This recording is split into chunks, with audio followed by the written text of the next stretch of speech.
అందరు నమస్కారం. జగన్మోహన్ రెడ్డి గారు వాడుకొని వదిలేయాలన్నప్పుడల్లా ఒక బకరా దొరుకుతుంటారు. ఎలక్షన్ ముందు ఒకరు దొరుకుతారు, ఎలక్షన్ తర్వాత ఒకరు దొరుకుతారు. ఎలక్షన్ ముందు పనిచేసినాడేమో ఎలక్షన్ తర్వాత వదిలేశాడు. అలాగా గతంలో వాళ్ళ సొంత చెల్లెలను చూసాం, సొంత అమ్మని చూసాం, పార్టీ కోసం పనిచేసిన కార్యకర్తలను చూసాం. ఈరోజు అధికారం పోయిన తర్వాత మళ్ళీ కొంతమంది బకరాలను తీసుకొచ్చి రోడ్డు పైన వదిలాడు. వాళ్ళు ఏం మాట్లాడుతున్నారో అర్థం కాదు. ఈరోజు కారు కూతులు వేయడం, కాకి మాటలు మాట్లాడడం, కుక్కలాగా అరవడం వాళ్ళ పని అన్నట్టుంది. ఎవరి గురించి మాట్లాడే ముందు ఒకసారి మాట్లాడే మాటలు ఒకసారి వినండి, ఆ తర్వాత ఆయన గురించి మాట్లాడదాం. ఎక్కితే స్పెషల్ ఫ్లైట్, మళ్ళీ దిగంగానే స్పెషల్ హెలికాప్టర్ రెడీగా ఉంటది. హైదరాబాద్ మాదాపూర్ లో ఉండి పొద్దున సాయంత్రం వెళ్ళడానికి స్పెషల్ ఫ్లైట్, స్పెషల్ హెలికాప్టర్ రెడీగా ఉంటాయి ఉప ముఖ్యమంత్రి పవన్ కళ్యాణ్ కి. దీనికి ఎలా మీకు అధికారం ఇచ్చింది? ఇది ఎవరి గురించి మాట్లాడుతున్న అర్థమైంది కదా. పదవి ఇచ్చారు కదా, మీడియా ఉంది కదా, ఏమైనా మాట్లాడచ్చు అని చెప్పి కారు కూతులు కూస్తున్న కారుమూరు వెంకటరెడ్డి. ఈ కారుమూరు వెంకటరెడ్డి ఎలక్షన్ ముందు ఆడనాడు తెలియదు, అధికారంలో ఉన్నప్పుడు ఎక్కడున్నాడు తెలియదు, జగన్మోహన్ రెడ్డి బఫన్ పనులు చేసినప్పుడు ఎక్కడున్నాడో తెలియదు, జగన్మోహన్ రెడ్డి అధికారంలో ఉన్నప్పుడు స్పెషల్ ఫ్లైట్ వాడినప్పుడు ఎక్కడున్నాడో తెలియదు. 230 కోట్లు జగన్మోహన్ రెడ్డి గారు అధికారంలో ఉన్నప్పుడు ఫ్లైట్స్ బిల్లు కట్టాడు. అప్పుడు ఎక్కడికి పోయినావు వెంకటరెడ్డి? జగన్మోహన్ రెడ్డి గారు అధికారంలో ఉన్నప్పుడు ఎక్కితే దిగితే కాదు, ఈరోజు తాడేపల్లి ప్యాలెస్ నుంచి గుంటూరుకు పోవడానికి కూడా స్పెషల్ ఫ్లైట్ వాడినాడు, హెలికాప్టర్ వాడినాడు. హెలికాప్టర్ వాడినప్పుడు అడిగినావు. జగన్మోహన్ రెడ్డి గారు అధికారాన్ని అడ్డు పెట్టుకొని ఆయన ఉండడం కోసం, ఆయన నివాసం కోసం ఒక్కొక్క ఊర్లో ఒక ప్యాలెస్ కట్టినప్పుడు అడిగినావు. జగన్మోహన్ రెడ్డి గారు అధికారాన్ని అడ్డు పెట్టుకొని, వాళ్ళ ఆయన అధికారాన్ని అడ్డు పెట్టుకొని ఈరోజు కోట్లకు పడగరెత్తినప్పుడు అడిగినావు. ఎందుకు పరిశీలించాలి ఆ రోజు? జగన్మోహన్ రెడ్డి గారు అధికారంలో ఉన్నప్పుడు ఆయన సచివాలయం రావడానికి, సెక్రటరేట్ రావడానికి బద్ధకం వచ్చి ఇంట్లోనే సెక్రటరేట్, పులివెందులలో ఒక సెక్రటరేట్, తాడేపల్లి ప్యాలెస్లో ఒక సెక్రటరేట్, బెంగళూరులో ఒక సెక్రటరేట్ సెటప్ వేసుకున్నప్పుడు అడిగినాం, సెట్టింగ్ చేసినప్పుడు అడిగినాం.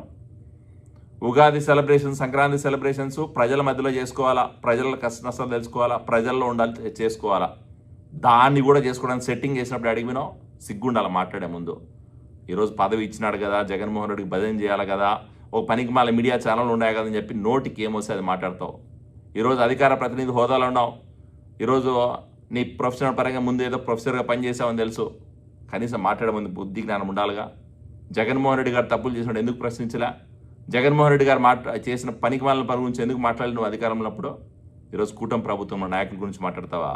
నారా లోకేష్ గారు మాట్లాడుతున్నారు, నారా లోకేష్ గారు స్పెషల్ ఫ్లైట్ వాడుతున్నారు, పవన్ కళ్యాణ్ గారు స్పెషల్ ఫ్లైట్ వాడుతున్నారు, స్పెషల్ హెలికాప్టర్ వాడుతున్నారు అంటున్నావు కదా. ఏ ఒక్క దానికన్నా దగ్గర ఆధారం ఉందా? ఆధారం లేకుండా బేస్లెస్ కామెంట్ చేసుకుంటా ఆ మీడియా ఛానల్లో కూర్చొని పనికి మాలిన మీడియా ఛానల్లో నువ్వు, ఆ శ్యామల, ఆ ఈశ్వరు, లేకపోతే ఇంకా కొంతమంది ఉన్నారు వైఎస్ఆర్సీపీలో కేఎస్ ప్రసాద్, ఇట్లాంటి వాళ్ళందరినీ పెట్టుకొని జగన్మోహన్ రెడ్డికి భజన చేసుకుంటారా? మీరు భజన చేసుకోండి, ఏమైనా మాట్లాడుకోండి, మీ కర్మ మీరు సావండి, ఎవరు వద్దనలే. మా నాయకుల గురించి మాట్లాడే ముందు ఆధారం లేకుండా మాట్లాడితే మాత్రం ఖబర్దార్ వెంకటరెడ్డి. ఇంకోసారి మాట్లాడే ముందు గొంతు ఉంది కదా, నోరు ఉంది కదా, అధికారం ఉంది కదా, మీడియా ఛానల్ ఉన్నాయి కదని చెప్పి నోటికి వచ్చినట్టు మాట్లాడామంటే మాత్రం నోటికి కుట్లేస్తాం చెప్తున్నా. ఏం మాట్లాడుతున్నావు? ఒకసారి కాదు, 2 సార్లు కాదు, నీ మాటలు వింటున్నాం ఖచ్చితంగా. గత సంవత్సర కాలం నుంచి చూస్తున్నాం. ఆల్రెడీ ఒకసారి జైలుకు పోయిచ్చున్నావు, బడిత పూజ చేసినారు ఒకసారి, అయినా సిగ్గురాలా నీకు? మాట్లాడే ముందు ఒకసారి ఆలోచించుకో. ఈరోజు జగన్మోహన్ రెడ్డి గారు నీలాంటి వాళ్ళని ఇంతమందిని చూసినాడు. అధికారం కోసం సొంత చెల్లెలను, సొంత అమ్మను వాడుకొని పక్కన పడేసినాడు. సొంత పార్టీ ఎమ్మెల్యేలు కూడా సీఎం ఉన్నప్పుడు అపాయింట్మెంట్ ఇలే. నువ్వు నీ గురించి మాట్లాడుతున్నావు. నువ్వు ఎంత చించుకున్నా, నువ్వు ఎంత ఇట్లా కారు కూతలు కూసినా, ఇంత కచరా మాటలు మాట్లాడినా, రేపొద్దున ఒకవేళ నిజంగానే అధికారం వస్తుందని భ్రమలో ఉన్న జగన్మోహన్ రెడ్డి గారిని అధికారం వస్తే నీలాంటి వాళ్ళని కుక్కలందరినీ పక్కన పెడతాడు. అది జగన్మోహన్ రెడ్డి క్యారెక్టరు. సొంత జిల్లాలో నాయకులు కూడా పట్టించుకొని జగన్మోహన్ రెడ్డి గారు నీ గురించి పట్టించుకుంటా ఉంటావా? మాట్లాడే ముందు ఆలోచించుకొని మాట్లాడు. ఈరోజు కూటమి ప్రభుత్వం రాష్ట్ర అభివృద్ధి కోసం, రాష్ట్ర సంక్షేమం కోసం, యువత కోసం, రాష్ట్రంలో మేము ఇచ్చిన సూపర్ 6 హామీలను అమలు చేసడం కోసం ఈరోజు అక్కుంఠిత దీక్షతో పనిచేస్తూ ఉంది. వీలైతే చదువుకున్నవాడివి, కొంచెం బుద్ధి జ్ఞానం ఉంటే వీళ్ళైతే సపోర్ట్ చేయి. ఇట్లా పనికి మాలిన మాటలు మాట్లాడుకుంటా మీడియా ఛానల్లో కూర్చొని సెల్ఫ్ ఎలివేషన్ కోసం కారు కూతులు కూర్చొనంటే మాత్రం కారుమూరు వెంకటరెడ్డి ఖబర్దార్ ఇంకోసారి చూసుకో. అబద్ధాలు మాట్లాడాలంటే ఒక హద్దు పద్దు ఉండాలా, ఫేక్ ప్రాపగాండా క్రియేట్ చేయాలంటే ఒక ఆలోచన ఉండాలా, కామన్ సెన్స్ ఉండాలా. అది కాకుండా నీ ఇష్టం వచ్చినట్టు కారు కూతలు కూస్తా, నీ ఇష్టం వచ్చినట్టు అబద్ధాలు ప్రచారం చేసుకుంటా, నీ ఇష్టం వచ్చినట్టు ఫేక్ ప్రచారం చేసుకుంటా, నీ ఇష్టం వచ్చినట్టు మీడియా ఛానల్లో కూర్చొని మాట్లాడుతూ ఉంటే ఎవడు ఊరుకున్నాడు లేడు. నువ్వెంత మాట్లాడతావు, నీకు రెండింతలు మాట్లాడే మాకు కూడా తెలుసు, నీకంటే ఎక్కువ అరవడం మాకు తెలుసు. నోరు ఉంది కదా గగ్గేనా అరిచేసేసి బేసిక్ కామన్ సెన్స్ లేకుండా మాట్లాడే దాంట్లో సబ్జెక్ట్ లేకుండా డేటా లేకుండా మీడియా ముందు కూర్చొని మాట్లాడమంటే మాత్రం ఇంకోసారి నీకు నోటి కుట్లు వేసేసి ఆ మెంటల్ హాస్పిటల్ ఎర్రగడ్డ హాస్పిటల్ పంపాల్సి వస్తుంది, గుర్తుపెట్టుకో. Thank you. అందరి నమస్కారం. 5 రాష్ట్రాల ఎన్నికలు, ఎన్నో గుణపాఠాలు, ఎన్నో ఆశ్చర్యకరమైన విషయాలు, ఎంతోమందికి ఈరోజు ఒక పెద్ద లెసన్ అనే చెప్పాలి. 5 రాష్ట్రాల ఎన్నికల్లో ఫలితాలు చూసిన తర్వాత కొన్ని షాకింగ్ విషయాలు బయటపడుతున్నాయి. ఏంటంటే అవి 5 రాష్ట్రాల్లో 3 రాష్ట్రాల్లో ఈరోజు అస్సాం, పశ్చిమ బెంగాల్, పుదుచ్చేరిలో ఎన్డీఏ గవర్నమెంట్ బీజేపీ ఆధిక్యంలో ఉంటే, కేరళలో అనుకున్న ప్రకారం కాంగ్రెస్ ఆధిక్యంలో ఉంటే, తమిళనాడులో ఎవ్వరు ఊహించని విధంగా ఈరోజు టీవీకే పార్టీ విజయదందు మోగించడం, పార్టీ నెలకొల్పిన 26 నెలల కాలంలోనే ఏ ఒక్కరితోటి పొత్తు పెట్టుకోకుండా, ఎవరితోటి ఈరోజు అలయన్స్ పెట్టుకోకుండా ఈరోజు సొంతంగా ప్రభుత్వాన్ని ఏర్పాటు చేసే అంత సీట్లు రావడం అనేది నిజంగా విజయ్ గారు ఉన్న కాన్ఫిడెన్స్ అవ్వచ్చు, విజయ్ గారు ఫాలో అయిన విధానం అనే చెప్తాను నేను. ఈరోజు పార్టీ స్థాపించడం, ఎన్నికల్లో పోటీ చేయడం, గెలుపు ఓటములు పక్కన పెడితే ఒక సిద్ధాంతపరంగా నేను ఇది చేస్తాను, రాష్ట్ర ప్రజలకి నన్ను నమ్ముకొని ఈరోజు తమిళనాడు ప్రజలు ఓట్లు వేయడానికి రెడీగా ఉన్నారని చెప్పి ఒక నమ్మకంతో ముందుకు పోయి ఈరోజు తమిళనాడు రాజకీయాల్లో డిఎంకే, ఏఐడిఎంకే పార్టీలో ఎంజీఆర్, జయలలిత, కరుణానిధి గారి తర్వాత ఎవరు ఉండరు అనుకున్న సమయంలో ఇంకొక రీజనల్ పార్టీ పెట్టి, టీవీకే పార్టీ పెట్టి ఈరోజు అధికారంలోకి ఈరోజు చీఫ్ మినిస్టర్గా ప్రమాణ స్వీకారం చేయబోతున్నారంటే నిజంగా హ్యాట్సప్ చెప్పాలి ఖచ్చితంగా. ఇక్కడ కొన్ని విషయాల గురించి ఖచ్చితంగా చర్చించాలి. ఈరోజు హేమీలు, పెద్ద లీడర్లు, ఓటమి చెవి చూడని వాళ్ళు కూడా ఈరోజు ఓటమి చెవి చూసే పరిస్థితి ఉంది. కరుణానిధి గారి కొడుకు స్టాలిన్ గారు ఒక రాష్ట్ర చీఫ్ మినిస్టర్, గతంలో ఎమ్మెల్యేగా పనిచేశాడు, మినిస్టర్గా పనిచేశాడు. తమిళనాడు రాజకీయాల్లో తనకంటూ ఒక బ్రాండ్ ఇమేజ్, నేషనల్ రాజకీయాల్లో కూడా ఒక బ్రాండ్ ఇమేజ్ ఉన్న వ్యక్తి ఈరోజు ఎమ్మెల్యేగా ఓడిపోయినాడంటే కారణం ఏందో చూడాలి. అలాగే పశ్చిమ బెంగాల్లో ఈరోజు మమతా బెనర్జీ గారు అసలు 3 సార్లు చీఫ్ మినిస్టర్గా పనిచేశారు.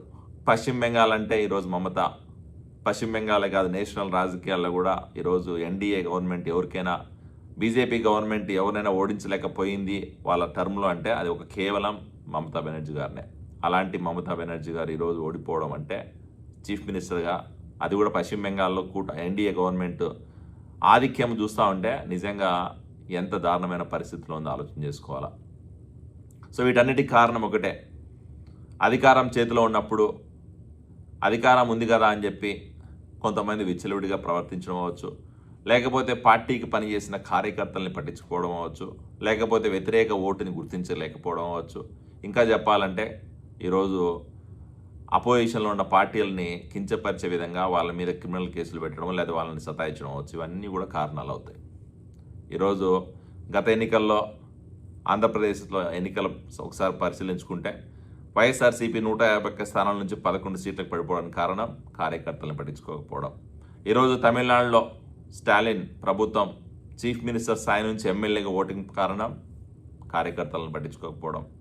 ఈరోజు అలాగే పశ్చిమ బెంగాల్లో మమతా గారు 3 సార్లు చీఫ్ మినిస్టర్గా పనిచేసి ఈరోజు దారుణమైన ఓటమి కారణం కార్యకర్తల వ్యతిరేకత. సో ఇలాంటి పరిస్థితుల్లో పార్టీ ఏదైనా, నాయకుడు ఎవరైనా, ఎంత పెద్ద సిద్ధాంతాలైనా, అలాగే తెలంగాణలో కేసీఆర్ కూడా సేమ్ పరిస్థితి. కేసీఆర్ గారు కూడా ఒంటి కాళ్ళు పోకటలకు వెళ్ళి కార్యకర్తలు పట్టించుకోవడం వల్లనే ఈరోజు తెలంగాణలో కూడా బీఆర్ఎస్ పార్టీ ఓటమి పాలైనాడు. సో ఇవన్నీ కూడా మనకి ఏంటంటే ఒక లెసన్స్. ఖచ్చితంగా పార్టీలు, రీజనల్ పార్టీలైనా నేషనల్ పార్టీలైనా, ముఖ్యంగా రీజనల్ పార్టీలు ఏంటంటే కార్యకర్తల్ని హ్యాపీగా ఉన్నంత వరకే పార్టీలు నడుస్తాయి. పార్టీ జెండా మోసేది కార్యకర్త, పార్టీని నడిపేది కార్యకర్త. పార్టీలో ఈరోజు మంచి చెడ్డ ఏదైనా జరుగుతుందంటే దానికి కారణం కార్యకర్త. సో ఖచ్చితంగా కార్యకర్తలు బాగుంటే పార్టీ గెలుస్తుంది, కార్యకర్త బాగాలేకపోతే పార్టీ ఓడుతుంది అన్నదానికి చాలా ఎగ్జాంపుల్స్ మనకు ఆల్రెడీ క్లియర్గా అర్థమవుతున్నాయి. సో ఈరోజు ఆ విషయాన్ని గమనించిన మా యువ నాయకుడు నారా లోకేష్ గారు చెప్పాలంటే ఒక అడుగు ముందుకేసాడనే చెప్తాను నేను. కార్యకర్తే అధినేత అనే నినాదాన్ని దేశంలో ముందు తీసుకొచ్చిన పార్టీ తెలుగుదేశం పార్టీ. ఈరోజు గతంలో చూసిన ఏదైతే ఆ ఓటములు ఉన్నాయో ఆ ఓటమి పాఠాల నుంచి నేర్చుకొని, ఆ ఓటముల నుంచి గుణపాఠాలు నేర్చుకొని అలాంటి పరిస్థితి మళ్ళీ రాకూడదనే ఉద్దేశంతో ఈరోజు ముందుగా అధికారంలో ఉన్న రోజుల్లోనే కార్యకర్తలని భరోసా కల్పించాలా, కార్యకర్తలకు అండగా ఉండాలా, కార్యకర్త హ్యాపీగా ఉండాలనే ఉద్దేశంతో కార్యకర్తే అధినేత అనే ఒక నినాదాన్ని తీసుకొచ్చి కార్యకర్తలకు అందుబాటులో ఉంటూ, కార్యకర్తల కష్ట నష్టాలు తెలుసుకుంటూ, కార్యకర్తలతోటి కలిసి ప్రయాణం చేస్తూ ఈరోజు కార్యకర్తల కోసం ఒక ఫండ్ క్రియేట్ చేసి, ఇన్సూరెన్స్ పాలసీస్ క్రియేట్ చేసి, ఎవ్వరికి సాధ్యం కాని విధంగా దేశ చరిత్రలో ఒక రీజనల్ పార్టీకి 1 కోటి మంది సభ్యత్వాలు ఉన్న పార్టీ తెలుగుదేశం పార్టీ. దానికి కారణం కార్యకర్తలకు తెలుగుదేశం పార్టీకి ఇచ్చిన గుర్తింపు. అలాంటి గుర్తింపు ఇచ్చుకుంటూ ఈరోజు కార్యకర్త అధినేత నినాదంతో ముందుకు పోతున్నాడు అంటే దానికి కారణం కూడా రాబోయే రోజుల్లో ఎన్నికల్లో పోటీ పడిచినప్పుడు కార్యకర్తలు పని చేయాలి ఉత్సాహంగా, అంటే ఇలాంటి ప్రోత్సాహకం అవసరం అని చెప్పి ముందుగానే చెవి చూసినాడు. అలాంటి విజనరీ లీడరు, లేకపోతే అలాంటి ముందు చూపున్న నాయకుడు మా నారా లోకేష్ గారు. అలాంటి యువ నాయకుడు ఈరోజు మా పార్టీలో ఉన్నాడంటే మేము చాలా హ్యాపీగా ఫీల్ అవుతున్నాం. సో ఈరోజు ఎన్నికల్లో గెలుపోవటములు కామన్, కానీ ఓడిపోయిన పార్టీలు ఏదైతే ఉన్నాయో ఈరోజు తమిళనాడులో ఏఐడిఎంకే, డిఎంకే పార్టీలు అవ్వచ్చు, అలాగే పశ్చిమ బెంగాల్లో ఈరోజు మమతా గారు అవ్వచ్చు, అలాగే వివిధ రాష్ట్రాల్లో అస్సాంలో అయినా పుదుచ్చేరిలో అయినా ఓడిపోయిన పార్టీలన్నీ కూడా ఖచ్చితంగా తెలుసుకోవాల్సింది ఏంటంటే కార్యకర్తల్ని పట్టించుకున్నంత వరకే పార్టీలు నడుస్తాయి. కార్యకర్తల్ని పట్టించుకున్నప్పుడు పార్టీలు ఏదైనా కూడా కొలాప్స్ అవుతాయి. సో అది వాస్తవం. Thank you.